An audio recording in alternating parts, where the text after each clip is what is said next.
Regarding Gallipoli, Turkey, World War I. Yes, Australian troops, ANZACs, were sent to the incorrect place for the attempt to get ashore at Gallipoli, Turkey. United States of America military, those involved were in what is called the Air Force, researched the coastline of Turkey and chose a particularly bad place for the Australian troops, ANZACs, to be sent, then settled on coordinates for the place. They usually say around 4 miles off course, compared to the original place chosen. The United States of America, particularly what is now its Air Force, then contacted its enemy Turkey's military beforehand. They explained they were going to try to give Australian troops, ANZACs, incorrect coordinates, told the Turkish military where the chosen place was going to be, told them to set up their weapons to be ready, then asked them to also set up to take film and still photographs of the landing, so the USA could keep the images as souvenirs. They then had members of the French military deliberately send incorrect coordinates to the Australian troops, ANZACs, for the attempt to get ashore. A blatant war crime against Australians, ANZACs, committed by a very small minority of French military involved, that they all, France, USA, Turkey, carry on about incessantly, along with other lunatics. Lunatics formed the three countries can be like an axis of evil, incessantly committing further crimes in the same method or theme, like robotic racists. They have a particular focus on the crime against Australian troops, ANZACs, because if people argue about it, or get caught up in their rubbish, it distracts people to focus on one country, Australia, that causes people to be less likely to realize that the same method was used to do the same crime against troops from other countries that were supposed to have the United States of America as an ally of the French. The army of Turkey agreed to do it for their enemy at the time, the USA, with full collusion. The most pathetic excuse for reasoning for that decision I have ever been aware of is that those responsible from Turkey decided to conspire with its enemy the USA and do it for them when asked to, because they were already aware that Mohammed, Muslim religion, was part Australian, specifically part Gippslander. That does not make Gippsland designated for Muslim for any reason. See lunatics involved in sport here for the rest. Disturbed at best, insanity. Another motive was Australia having a constitutional ceremonial monarchy at Federation. Lunatics from Turkey have never been shy about attempting to steal almost every royal family on the planet at some point, if not all. That method by a minority of people from the USA and France was used to send incorrect coordinates for more difficult landing zones than originally selected on dozens of occasions during World War I and World War II, amongst other conflicts, to multiple, allied forces from multiple countries. They openly discuss it out loud when touring the world committing metaphor copy crimes. A French lunatic trailing along beside a psychotic retard from the USA can often be seen and obviously heard chatting about it on the way out of events like a sports event they have corruptly interfered with, where they chat about the original incident like was choosing some light genocide entertainment, then a spot of lunch with the French to check out the photographs, assuming the targeted victims would not get through it alive, on the way out of a sports event where the result was blatantly wrong, for example. It is so retardedly openly discussed that they can be easily recorded talking about it on the way out with a mobile phone at things like soccer internationals. The USA also offered to supply the Turkish Army with film and still cameras to record the crime with. They sent them ahead for the Army of Turkey to use. State-of-the-art, USA.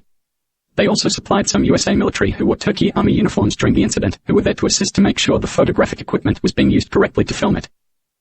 Ironically enough, they neglected to tell the Turkish Army to cover the camera housings when they were using them, so any markings on them, including branding and country of origin of the manufacturer, could not be seen. They didn't think of it themselves. They just didn't think it would be an issue, I guess, given the Turkish Army's hardware and the site chosen. When Australian troops took a look through magnifying equipment, like binoculars and small telescopes, at the Turkish Army filming the troops attempting to get ashore, the cameras had branding plastered all over them. Very shiny, some in silver, and bizarrely obvious. Similar to Made in the USA. Official camera of the military of the United States of America, Air Force, and North American brand names, surprisingly enough. They were really the official cameras of the military of the United States of America in use for it.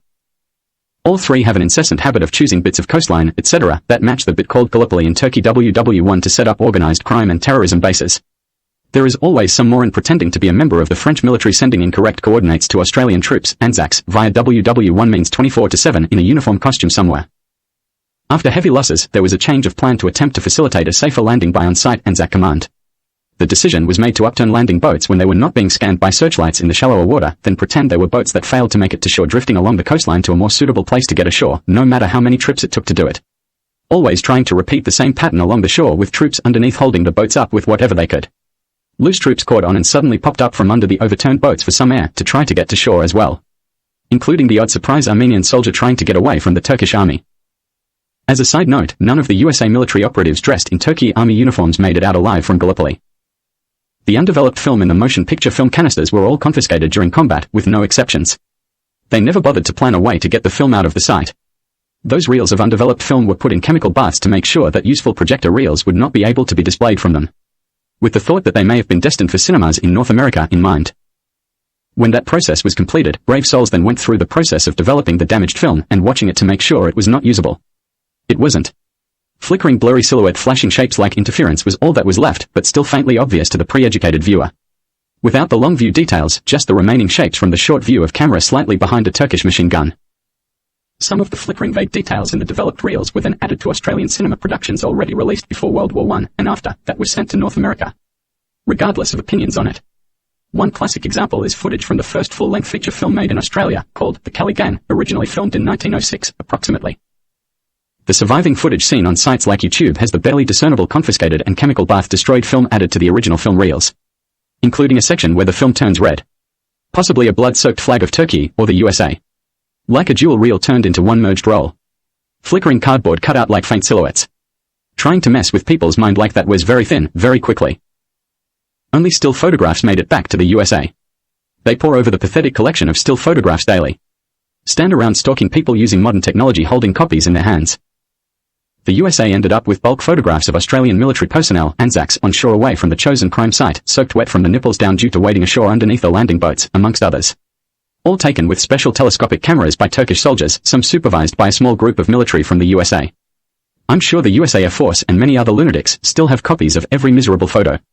After whoever was involved in the crime against the ANZACs analyzed things, they decided that the least they could do was pretend all the wet soldiers were soaked because they pissed themselves in fear of the chosen landing site on the way in. To compensate themselves for not getting more of the gruesome images of heavy losses incurred at the original, incorrect, landing site. The Turkish military just kept on snapping photographs of the Australians, ANZACs, 4 months, if not the whole time, until evacuation. Lunatics from the USA now claim it is tradition to try to make Australians lose bladder control and piss in the pants in public. It is incessant, possibly 24/7 in shifts like a satellite game show.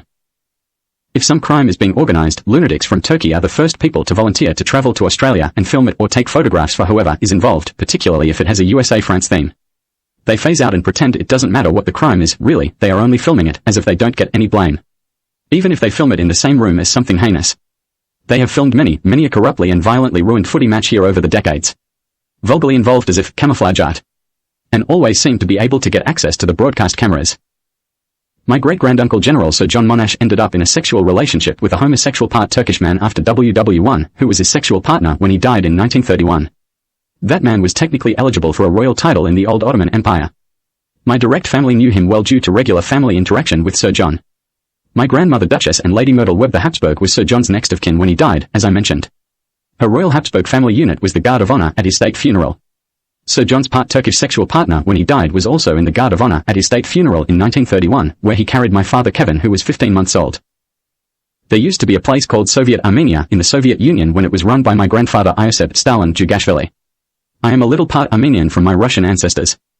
I am also biologically related or related family of every WW1 and WW2 Australian Army general, possibly without exception. Some of them were really females. The rubbish is incessant, along with the metaphor crimes. Regarding ANZACs sent to Turkey, specifically to Gallipoli, during World War I. The details of what really occurred regarding the wrong place, landing details. Regarding the mentioned destroyed WW1 film. Some lunatics from the USA, France, and Turkey, amongst others, insist on pretending the USA's film of the ANZACs at Gallipoli WW1, filmed by the Army of Turkey, under USA supervision, still exists. As if developed into watchable projector reels after WW1, and they are being withheld from them as a tease torment of some type. They are completely insane. They often torture people whilst claiming they don't believe anyone who correctly states the film reels were destroyed over 100 years ago and there was no developed reels with watchable details. They often scream like lunatics about not getting their films and not getting a look at them, pretending to demand they be handed over as if they exist. They say words with TH in them, with the word film replacing the TH. They say the word look at the start of sentences, often impersonating somebody filming ANZACs with a camera during WW1 with their hands. They can then lapse into pretending the films exist somewhere and they want them, but Australians, particularly Indigenous ones, refuse to hand them over. Those film reels were never transferred to modern technology media invented after WW1, as they did not exist anymore. The fact that if reels actually existed that were watchable, the original developed film would probably have deteriorated to rotten beyond repair a long time ago, never enters their thinking. They just keep pretending if they exist, which they don't, someone could hand them over to them. Some of the lunatics have even claimed the Aboriginal Australian flag is designed to look like a film reel canister, and trophies like the AFL Premiership Cup are designed to look like film reels, or a projector. Completely insane. They have no basis to abuse or torture anyone because developed watchable projector reels from that violation of Australians during World War I were never received by the intended recipients.